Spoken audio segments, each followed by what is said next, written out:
Oi, bom dia, boa tarde, boa noite. Não sei que horas vocês vão assistir esse vídeo. Então aí estão todos cumprimentados.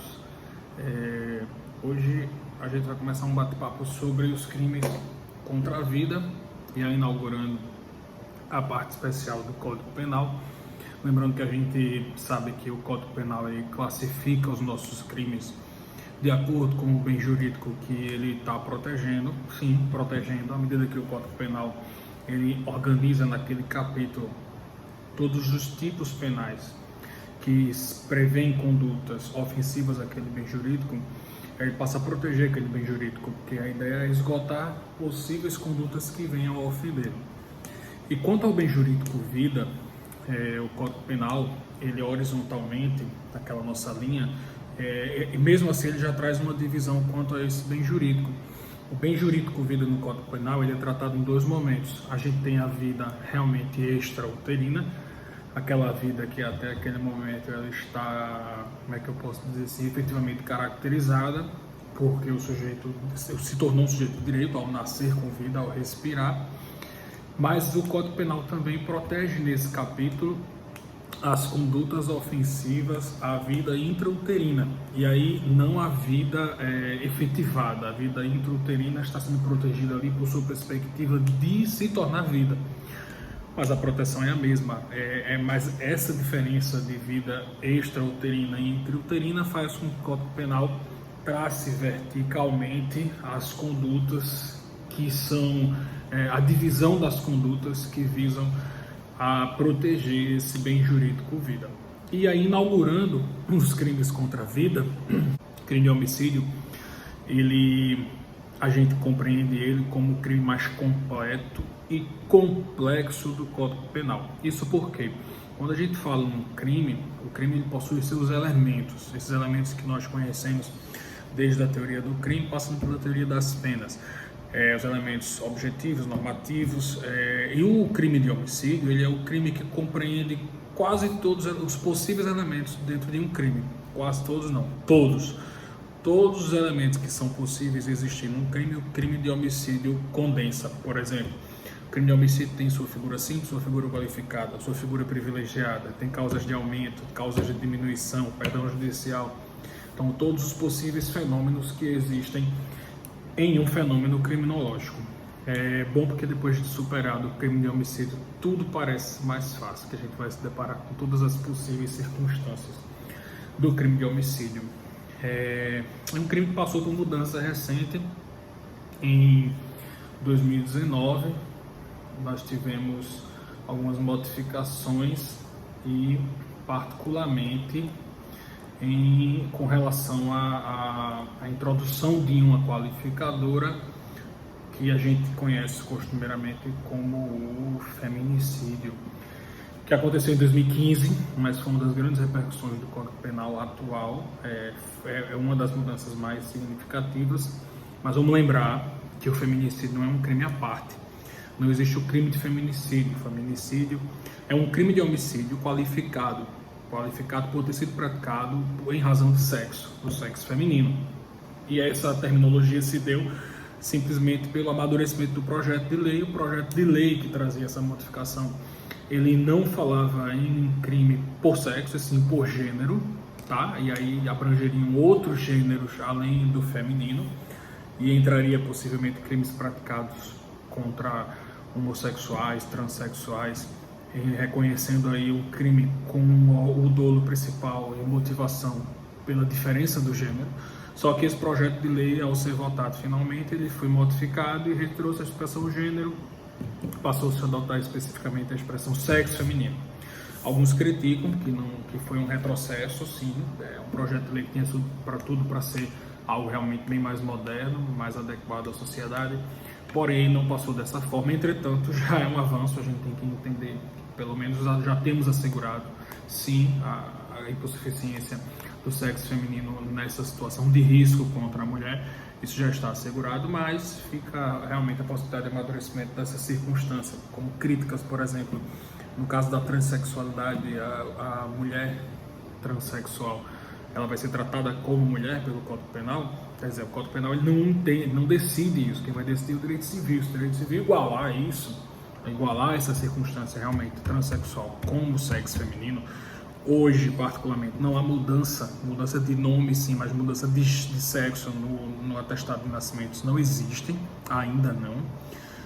Nenhum apontamento sobre isso, mas se houver essa mudança, o Código Penal passa objetivamente a proteger. Subjetivamente, as decisões já têm sido do reconhecimento da transexualidade para o sexo feminino, sim, mas ainda são correntes muito incipientes, doutrinárias, sem muita repercussão em jurisprudência. Mas se falando particularmente no crime de homicídio, essas são as principais mudanças, mas é um crime bastante experimentado, felizmente para nós, academicamente falando, pela possibilidade de um estudo mais conciso, mas infelizmente porque é experimentado pelas grandes possibilidades, grandes circunstâncias que a gente vê na nossa sociedade, né? Basta ligar a televisão, crime de homicídio é o que mais existe. E aí, isso é o experimento. A sociedade conhece bem as circunstâncias e aí as situações já passam a ser mais pacificadas, criminologicamente e penalmente mais fáceis de ser entendidas. E a proporção e aplicação da lei na sociedade fica mais concisa. Eis a ideia. Mas o crime de homicídio também ele é complexo porque ele tem vários enraizares, ele se comunica com vários outros crimes, ele tem muitas raízes.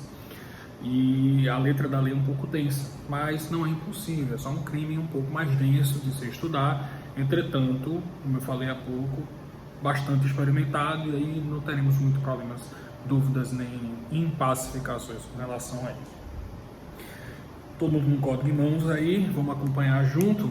E aí a ideia do crime de homicídio, na sua figura simples, a gente começa com o seu verbo principal, o núcleo principal desse crime, uma conduta muito subjetiva que, para o sujeito praticar o crime de homicídio, ele tem que matar alguém. Matar alguém, sim, o verbo é extremamente subjetivo, porque matar não define a forma de praticar. Eu posso matar através de uma ação contundente ou uma omissão, uma ausência de ação, uma inércia. E aí a doutrina entende que o matar é um verbo subjetivo porque ele deixa um leque amplo, e aí cabe a nossa criatividade criminológica de entender quais são as possíveis formas de matar alguém. Tá? Mas sim, para o sujeito estar em curso nessa conduta, basta que ele pratique uma ação ou omissão que seja capaz de matar alguém. E o que é matar alguém em si? Qual é o resultado final? Já que eu estou falando de um crime material, um crime que exige um resultado, ele precisa desse resultado para estar configurado. E o que é esse resultado? Quem define o que é o matar alguém não é o direito penal. A gente tem aí uma norma penal em branco, um complemento de uma outra ciência, que quem vai me dizer quando eu considero o estado de morte é a medicina. A ciência médica que vai dizer quando eu posso considerar que consumou-se o homicídio, que houve um resultado de morte, que era o resultado esperado pelo agente, ou pretendido. E hoje a gente sabe que o resultado de morte ele está consumado com a cessação das atividades cerebrais do agente. Mesmo que ainda haja atividade cardiovascular, isso ainda é um dilema muito para nós culturalmente, porque o coração está batendo e o coração é sinônimo de vida. Mas isso é algo muito da década de 60, esse entendimento da medicina. É tanto que hoje reconhece clinicamente a morte pela cessação das atividades cerebrais. No homicídio, sim, o resultado esperado para configurar a consumação do crime é a cessação dessa atividade cerebral. Nesse momento, o crime já restará configurado como consumado. Então, matar alguém, esse verbo matar genérico, ele traz a possibilidade de empreendimento de várias ações ou omissões, mas serão reconhecidas como condutas capazes de matar alguém aquelas que podem produzir o efeito cessação da atividade cerebral. Aí vocês voltam para aquele dilema, calma, mito não, vamos com cuidado, a gente vai para aquele dilema do que é o crime do homicídio, não é mito porque é uma verdade, do crime impossível. O homicídio é um dos mais fáceis de se verificar como um crime impossível, considerando que será impossível quando eu empreendo uma conduta com a intenção de matar alguém, essa conduta não sendo capaz de produzir um resultado de cessação das atividades cerebrais. Tá? Então a gente tem que estar muito focado para se deparar com um caso concreto, o matar alguém tem que ser uma atividade capaz de produzir esse resultado. mesmo que não produza, mas ela seria capaz de produzir, não sendo crime possível. Eis a ideia. O homicídio simples, ele tem uma pena de 6 a 20 anos e a gente sabe que é um dos crimes com a punição mais alta, assim, um crime de maior potencial ofensivo. E veremos mais à frente, com o caminhar do nosso Código Penal, que muitos outros crimes que trazem qualificadora com o resultado morte, eles se aproximam a essa pena, ou a pena do homicídio qualificado, que é de 12 a 30 anos. E isso se faz pelo grande resultado, pela ofensividade ao bem jurídico vida, um dos bens jurídicos impossíveis ainda de ser restabelecidos como dano, ou de ser, ou são os danos mais prejudiciais ao equilíbrio da sociedade. Eis a ideia. Então, artigo 121, matar alguém, pena reclusão de 6 a 20 anos. O artigo traz logo uma causa de diminuição de pena. Hermeneuticamente, essa causa de diminuição de pena ela é aplicada para o homicídio na sua figura simples. Essas causas de diminuição de pena vocês já conhecem. Elas também são conhecidas na parte geral do nosso código, lá no artigo 65. Só que lá na parte geral ela recebe outro nome, ela tem outra natureza jurídica. Elas são circunstâncias atenuantes. Aqui, quando elas são importadas da parte geral para a parte especial do código, lembre-se que pelo princípio da especificidade ou especialidade, se aquela circunstância que era prevista na parte geral, ela passa a ser trabalhada na parte especial do código, ela está prevista para aquele crime em si, pelo princípio da especialidade, eu vou usar ela com a natureza jurídica determinada pelo tipo penal. Então, nesse momento, eu deixo de usá-las como circunstâncias atenuantes. Vocês vão lembrar dessa problemática aí lá, Direito Penal 2, Teoria das Penas, e ela vai ser empreendida com a natureza jurídica que foi determinada pelo dispositivo. Aqui no parágrafo 1º do artigo 121, aplicado ao homicídio simples, se o agente comete o crime impelido por motivo de relevante valor social ou moral, ou sob domínio de violenta emoção. Violenta emoção é essa, não está no artigo, é uma observação minha. Violenta emoção é essa, vírgula, logo em seguida a uma injusta provocação da vítima, o juiz poderá reduzir a pena de 1/6 a 1/3. Lembre-se, o artigo aqui trouxe como uma diminuição de pena. Então ela deve ser observada na terceira fase da pena. Se não houvesse essa disposição, esses mesmos elementos seriam reconhecidos ainda assim pela parte geral do nosso Código, artigo 65, mas sim como circunstâncias atenuantes do Código Penal. E aí seriam objeto da análise da segunda fase da pena. Temos que ter muito cuidado com isso. Mas além disso, vamos lembrar desses momentos. Um motivo de relevante valor social ou moral. Relevante valor social é aquele motivo que tem relevância para o grupo social que o sujeito está impelido. Eu estou atenuando a pena dele porque ele praticou um crime por um motivo. A gente sabe que não existe motivo para praticar crime, mas o sujeito está impelido no motivo. O motivo que levou o sujeito a praticar o crime era um motivo relevante para toda a sociedade. Então, ele praticou um crime contra o traficante que dominava aquela comunidade, que assustava aquela comunidade.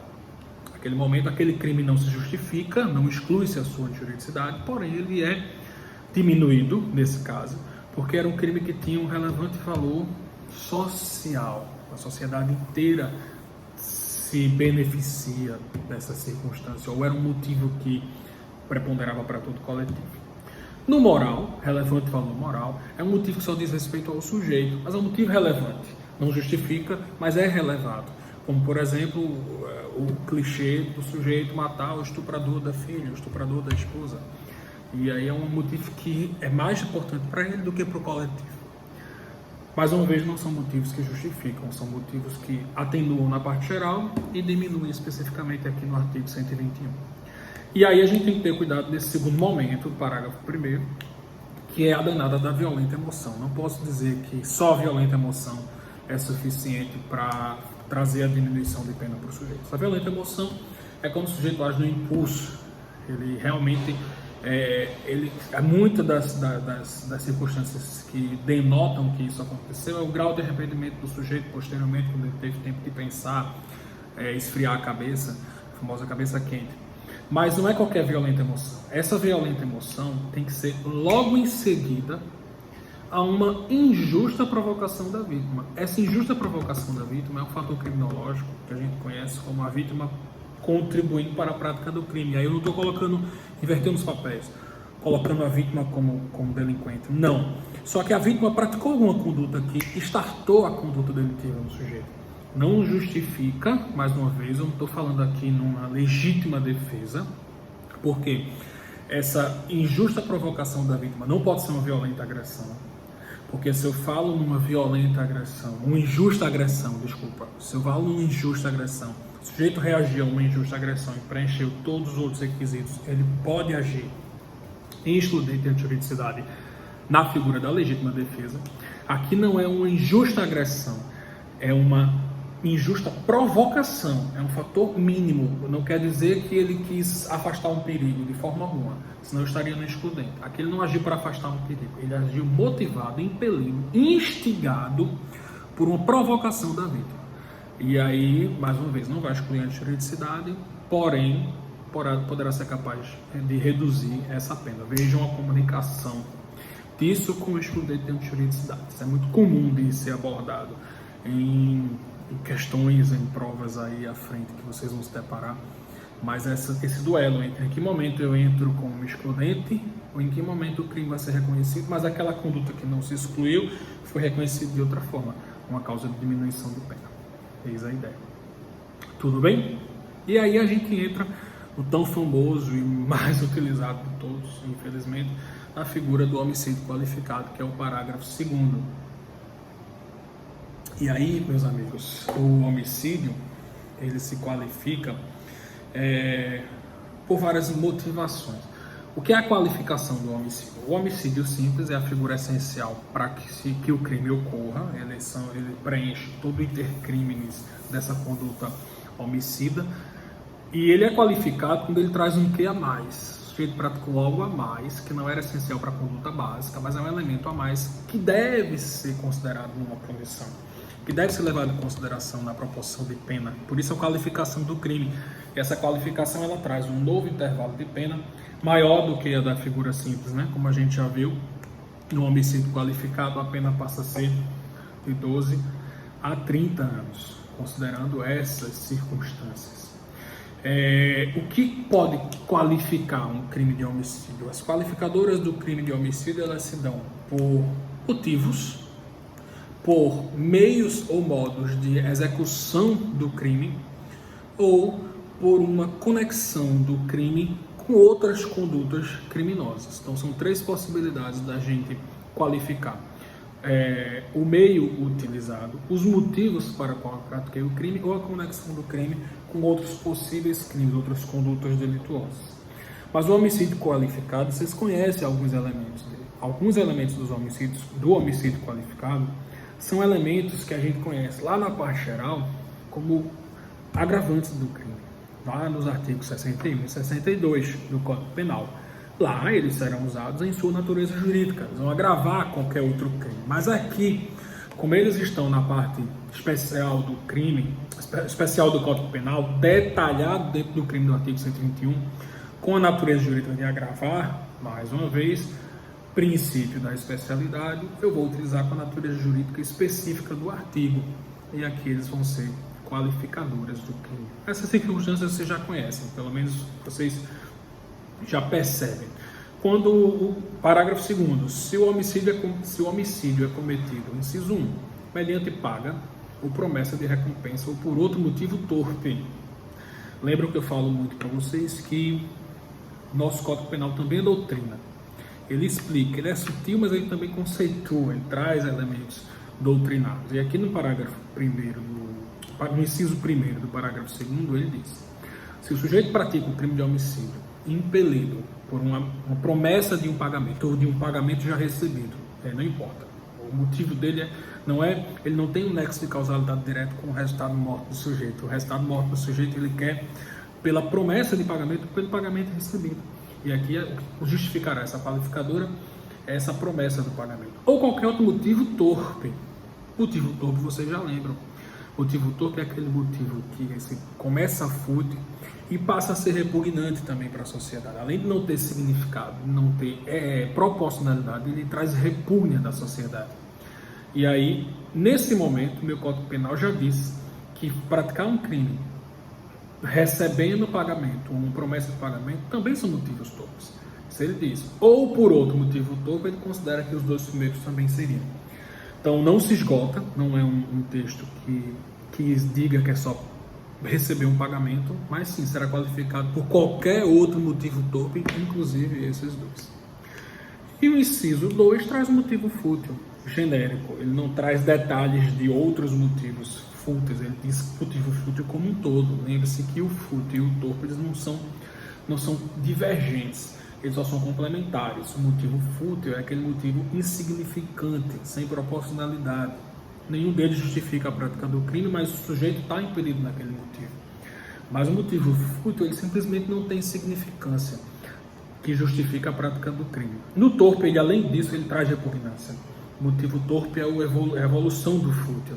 Então, eu não posso nem incluir os dois numa conduta só, ou fútil ou torpe. O torpe já estará embutido no fútil, mas o fútil é a insignificância daquele motivo. Inciso 3, vocês conhecem também. Emprego de veneno, fogo, explosivo, asfixia, tortura ou qualquer outro meio insidioso ou cruel. Lembra-se da parte geral do Código Penal. Ele simplesmente está esclarecendo que o uso de veneno, fogo, explosivo, asfixia ou tortura são meios insidiosos ou cruéis. O uso desses ou qualquer outro meio insidioso ou cruel é suficiente para qualificar o crime. Insidioso, vocês vão lembrar, é aquele meio silencioso que não tende a não deixar vestígios, que o sujeito, que dificulta a possibilidade do sujeito passivo que está sofrendo a conduta perceber e possivelmente tira a possibilidade dele se defender, e o meio cruel que traz sofrimento. O meio pode ser insidioso e cruel ao mesmo tempo. Eis a ideia. Os de veneno, por exemplo, pode ser tanto insidioso quanto cruel. Os dois.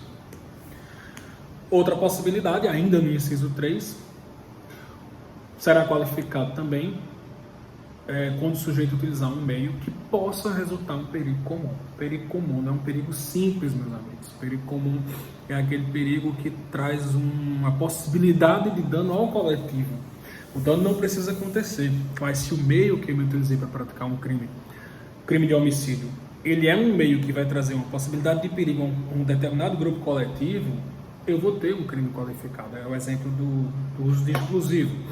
Então eu chego para matar uma pessoa e boto uma quantidade de explosivo que traz um perigo para o coletivo. Eu enveneno a água de um condomínio inteiro para matar uma pessoa. Ou seja, eu vou ter o resultado que eu queria e posso ter mais resultados que não eram o que eu queria. Assim, eu utilizei um meio que traz um perigo comum, um perigo a um coletivo.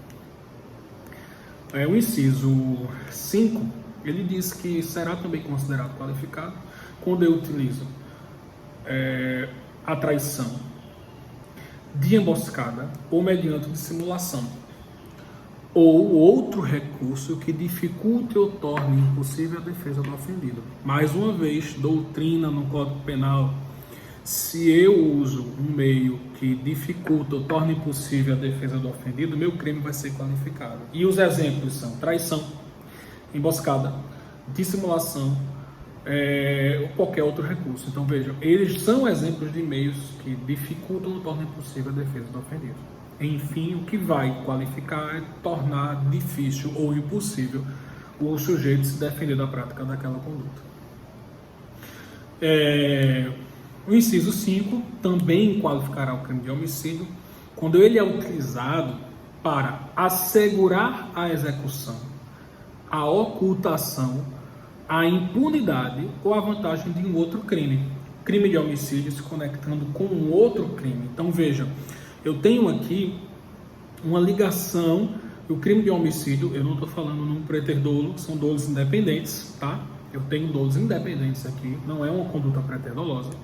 Mas o dolo do crime de homicídio ele só existiu porque eu queria ou assegurar a execução de um outro crime, tá? Eu estava praticando um crime de homicídio e eu percebi que o vigia ele ia dificultar aquilo, estava me perseguindo.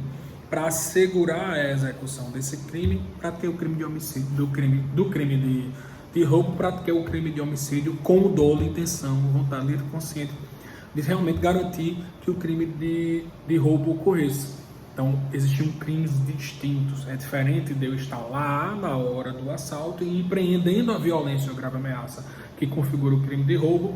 Eu mato um dos vigias. Aquilo ali seria uma consequência natural da violência utilizada para o crime de roubo. E aí seria um crime, uma conduta preterdolosa, seria o roubo qualificado pelo resultado morte. Não, aqui eu tenho dois dolos distintos.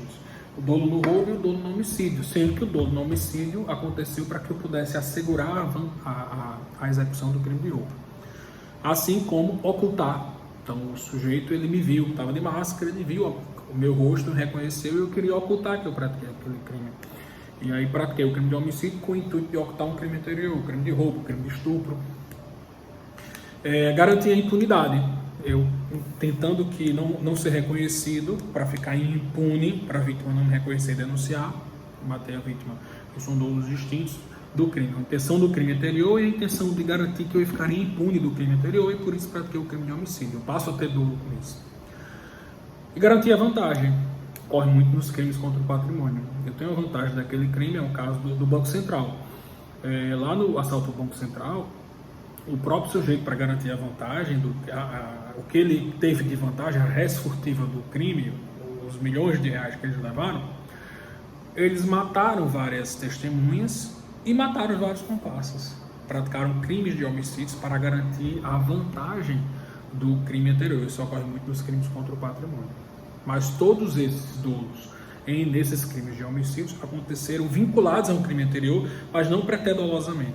Eu tinha o dolo em garantir a execução, a ocultação, a impunidade ou a vantagem do crime anterior.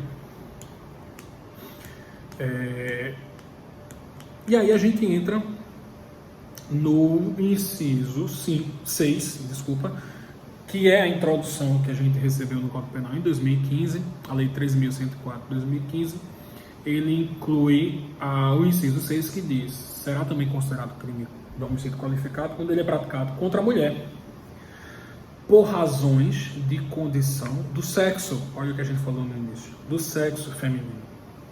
E aí, como não ficou claro o que seria essa razão de condição do sexo feminino, o que será considerado esse nexo de causalidade do sujeito ter matado pela condição do sexo feminino, o próprio artigo 121 passa a explicar.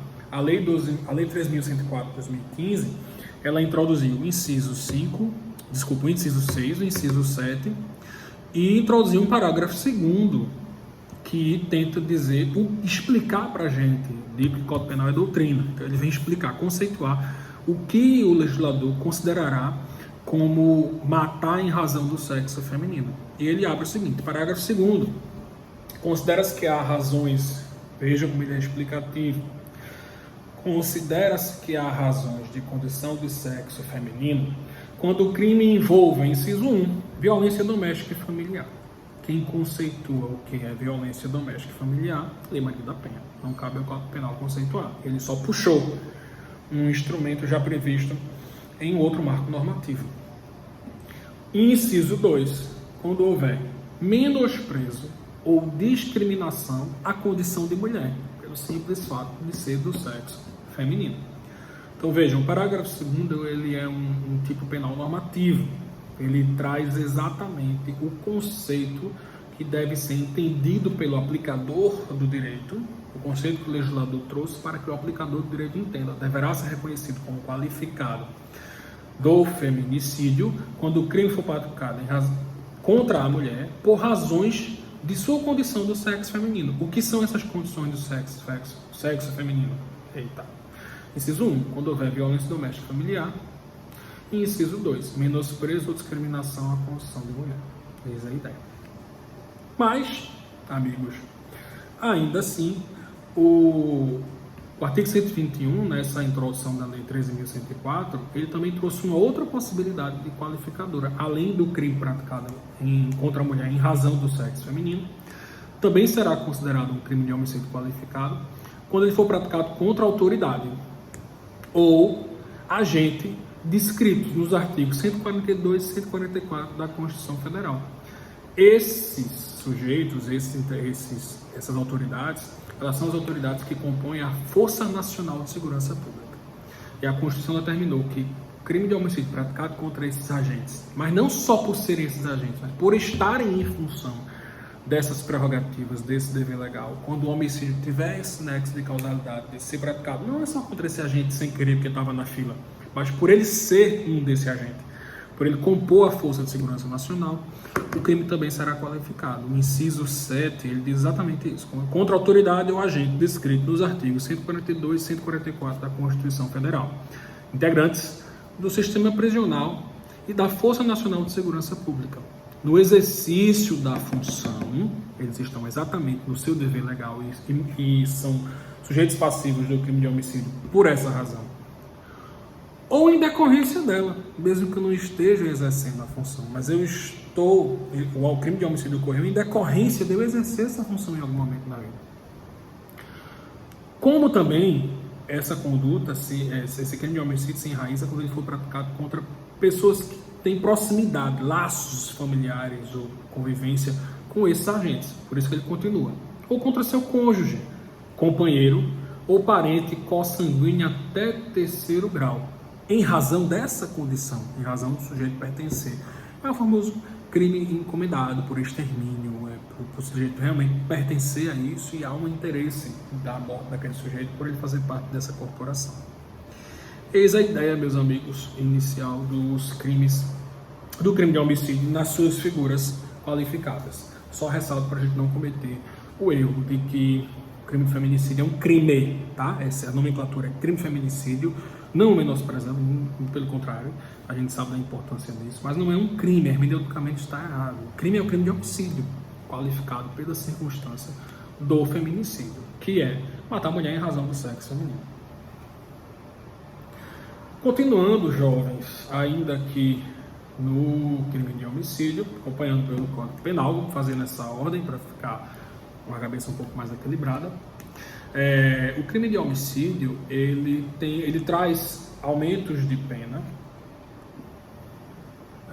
que são atribuídos a tanto o homicídio qualificado quanto o homicídio culposo. Se vocês percebem logo em seguida, é uma coisa que a gente já estudou isso em motivação para a prática do crime. Quando vocês conheceram a teoria do crime, vocês sabem que os possíveis motivos, os elementos subjetivos que compõem um crime, eles são dolo ou culpa. Dolo, quando ele tem intenção, vontade livre e consciente, conceito de capês, e culpa, quando ele age por imprudência, negligência e imperícia. A regra do nosso Código Penal é que todo crime só é entendido como crime se praticado com motivação. O sujeito quer aquele resultado. Essa é a regra. Todos os nossos tipos penais são, em regra, dolosos. A culpa é a exceção. Só é possível o sujeito ser punido pelo crime praticado com motivação culposa, ou seja, por imprudência, negligência ou imperícia, quando o tipo penal prevê aquela punição.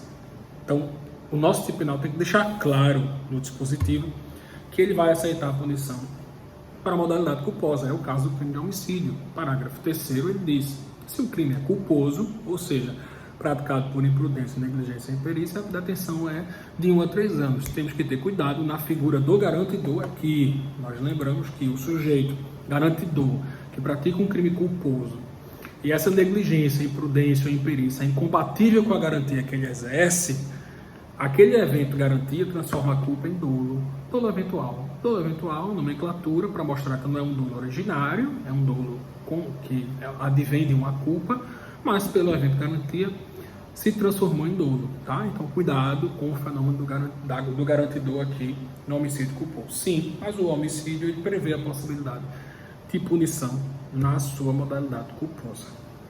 E aí, como eu estava falando antes, o próprio artigo também dispõe de aumentos de pena. Ele divide esses aumentos de pena, ele traz aumento de pena para o homicídio na sua modalidade culposa e traz também para o homicídio doloso. A gente tem que separar essas duas qualificadoras. No primeiro momento do parágrafo 4º aqui do artigo 121, ele traz quando que haverá um aumento de pena para o crime de homicídio na sua modalidade culposa, ou seja, somente no parágrafo 3º. Ele diz o seguinte: no homicídio culposo, a pena é aumentada de 1/3. Quando? Se o homicídio culposo resultou de inobservância de regra técnica de profissão, arte ou ofício, ou se o agente deixou de prestar um imediato socorro à vítima, não procurando diminuir as consequências do seu ato, ou foge para evitar a prisão em flagrante. Calma, bota um asterisco aí, que eu vou voltar a esse ponto aí dessa causa de aumento, desse aumento de pena previsto para o homicídio culposo. Segura um pouquinho. A segunda parte do artigo continua no dispositivo. Sendo doloso o homicídio, doloso no seu homicídio figura simples ou figura qualificada, mas com dolo, com intenção, a pena é aumentada de 1/3 se o crime for praticado contra menor de 14 anos, maior de 60. Isso aí advém dos anos 2000, do início dos anos 2000, com o advento dos nossos códigos de hipossuficiente. O ECA, que já tinha uma grande repercussão, o Estatuto do Idoso, ou seja, sempre que o homicídio for doloso e for praticado contra agentes que tenham esse fator etário objetivo, menor de 14 para de 60, esse crime, esse homicídio doloso, sendo simples ou qualificado, ele também será acrescido de parcela de pena, terá aumentado a sua pena por ter sido praticado contra esses dois hipossuficientes. É um critério objetivo, não tem que se falar. No culposo é um pouco mais... tem mais repercussão. Alguns da doutrina criticam esse aumento de pena da modalidade culposa. Tudo bem. Quanto ao aumento de pena pelo sujeito ter deixado de prestar imediato socorro à vítima ou não diminuído as consequências do seu ato ou fugindo para evitar a prisão em flagrante, perfeito, não tem que se falar.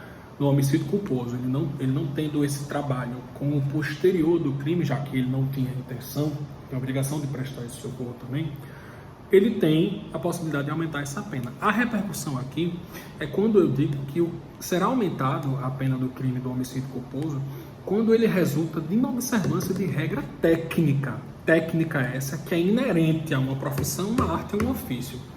Alguns da doutrina entendem que quando eu deixo de observar uma técnica específica de uma profissão, de uma arte ou de um ofício, eu estou sendo imperito. E imperícia, por si só, já é um dos elementos do elemento subjetivo culpa. E aí, amiguinhos, essa corrente doutrinária entende que nesse primeiro momento aqui do parágrafo 4º do artigo 121, há um bis in idem. O que é um bis in idem? Punição em dobro, pelo mesmo elemento. Eu já estou punindo o elemento imperícia no parágrafo 3º, quando eu prevejo que o crime de homicídio ele poderá ser aplicado mesmo o sujeito não tendo a intenção, ele agindo mediante imprudência, negligência ou imperícia. E ainda assim, eu vou agravar esse reconhecimento da imperícia também pela imperícia novamente. Essa corrente doutrinária ganha força, ela já é majoritária e já temos jurisprudência, ainda não está pacificado, mas grande parte da jurisprudência deixa de aplicar essa causamento de pena, reconhecendo que é o bis in idem, uma punição em dobro. É interessante respeitar essa situação, mesmo não tendo pacificação. Você fala numa questão objetiva, tudo bem, vamos ser técnico, está no artigo, mas numa questão discursiva vale a pena o debate. Continuando ainda aqui nos nossos aumentos de pena, tá? Aí o nosso código ele continua se debruçando em circunstâncias que vão modificar essa pena da estrutura base do crime de homicídio. O crime de homicídio, basicamente, ele está dividido em dois momentos: o homicídio doloso e o homicídio culposo. O homicídio doloso ele pode ser figura simples, 6 a 20 anos, ou qualificado, 12 a 30 anos. E o homicídio culposo, só existe uma possibilidade, que é o famoso homicídio privilegiado. O homicídio privilegiado é um homicídio, no caso, todo crime privilegiado, ele é um crime que traz uma punição, um intervalo de pena menor do que a figura do caput. Então eu tenho esses dois elementos principais. Eu tenho o homicídio, ele sendo doloso ou culposo. Culposo só existe uma possibilidade, a repercussão da causamento de pena. E no doloso ele pode ser simples ou qualificado. E aí eu vou me debruçar nas suas repercussões de causa de aumento ou diminuição. Tem um detalhe no homicídio culposo, um desdobramento, que é o perdão judicial, que eu falo já para vocês aqui, que vocês vão ver em poucos crimes, o homicídio é um deles. Então o parágrafo 5º diz: na hipótese do homicídio culposo, repercussão aqui de um elemento muito raro no Código Penal, mas de extrema relevância de valoração social e criminológica. No homicídio culposo, o juiz poderá deixar de aplicar a pena se as consequências da infração atingirem o próprio agente de forma tão grave que a sanção penal se torne necessária. O legislador trouxe aqui uma possibilidade do aplicador da pena, ele trabalhar a política criminal. E ele tem aqui uma valoração de análise realmente do sentido da punição muito filosófica. O sujeito praticando o crime de homicídio por imprudência, negligência e imperícia vai ser punido, isso está claro, o Código Penal já determinou. Porém, se o aplicador da pena entender que as consequências daquele crime, lembre-se que as consequências são trazidas no nosso Código Penal em vários momentos, inclusive no artigo 59, para dosar a pena. Quando eu começo a dosar a pena na primeira fase, eu tenho que analisar as consequências do crime. Se as consequências desse crime que o sujeito não quis, mas fez por essas ferramentas, forem tão danosas para o agente, mais danosa do que qualquer sanção penal, a sanção penal punitiva, perde a sua eficácia, ela já não produziria mais efeito. E aí o legislador ele dá a possibilidade do aplicador da pena aplicar o perdão judicial. O perdão judicial é um excludente de punibilidade. Eu não vou aplicar pena, eu vou reconhecer que houve crime, né? Eu vou ter uma sentença penal condenatória, porém, aplicando o perdão judicial, deixando de aplicar pena ao sujeito. Quais são essas hipóteses? Aqueles casos famosos dos pais que têm uma rotina diferente, naquele dia leva o filho para a escola, não faz parte da sua rotina, ele leva o filho dorme, ele esquece que ele vai aí, entra no trabalho, o filho fica trancado no carro e o filho morre. Houve homicídio? Houve. O pai queria, até que se prova o contrário, não. Agiu por imprudência, por negligência. Tá? Então, há o reconhecimento do crime, mas o legislador dá essa possibilidade para o aplicador da pena ver que a consequência para um pai de ter aquela culpa de ter matado o próprio filho pode ser tão danosa para ele, para a vida inteira, que não justifica mais a aplicação da punição. A própria consequência já é uma punição para ele. É nesse sentido que cabe o perdão judicial. Isso é um dos exemplos. Existem várias outras possibilidades, mas é um dos exemplos mais comuns da gente ver o perdão judicial. Parágrafo 6º traz outra possibilidade de aumento de pena. Se a pena é aumentada de 1/3 até a metade se o crime for praticado por milícia privada, sob o pretexto de prestação de serviço de segurança ou por grupo de extermínio. E aí, claro, fica implícito aqui que só cabe isso ao crime doloso, quando é praticado por milícia ou grupo de extermínio. O parágrafo 7, ele traz um aumento de pena para a prática do homicídio qualificado na figura do feminicídio. A pena de feminicídio é aumentada de 1/3 até a metade se o crime for praticado. Ele elenca. Esse parágrafo 7º aqui é o último do nosso artigo 121. Ele também foi introduzido pela Lei 13.104 de 2015. E aí diz o seguinte: quais são as possibilidades de aumento de pena específico para o crime de homicídio qualificado na sua qualificadora de feminicídio? Se o crime for praticado durante a gestação ou nos 3 meses posteriores ao parto, critério extremamente objetivo, enquanto a mulher estiver em período gestacional ou até 3 meses posterior ao seu parto, pela hipossuficiência da mulher, nesse momento, inclusive por uma situação clínica. Inciso 2. Contra pessoa menor de 14 anos ou maior de 60, a gente já viu essa qualificadora antes, ele está só reforçando especificamente para o feminicídio. Ou com deficiência ou portadora de doença degenerativa que acarretem condição limitante ou de vulnerabilidade física ou mental, ou seja, a hipossuficiência estará além do sexo, mas também por uma circunstância clínica que deixa a vítima mais vulnerável, e aí dando mais possibilidade do crime acontecer. Na presença física ou virtual de descendente ou de ascendente da vítima, isso ocorre bastante, são as grandes repercussões, pela consequência do crime, não só para a vítima, mas para aquela pessoa que presenciará aquilo. E quando houver um descumprimento das medidas protetivas de urgências previstas na Lei Maria da Penha. O sujeito praticou o crime em eminência dessas medidas protetivas. Isso foi até um respeito grande à Lei Maria da Penha. Acho que isso foi dentro do Código Penal, é um dos respeitos mais processuais que existem. Essa conexão ao respeito das medidas protetivas deu um valor maior à medida protetiva. É isso, gente. A gente trabalhou aqui hoje basicamente o crime de homicídio. É bom acompanhar essa leitura do Código Penal. A gente tenta fazer uma coisa mais decifrada, mas nesse momento o Código Penal é essencial para vocês acompanharem o desenvolvimento desse tema. O Código Penal é doutrina e vale a pena fazer essa leitura minuciosa detalhando o que cada vírgula quer dizer, acompanhando com a doutrina. Mas esses aqui foram os esclarecimentos iniciais. A gente segue, daqui a pouco tem mais crimes contra a vida para vocês. Abraço.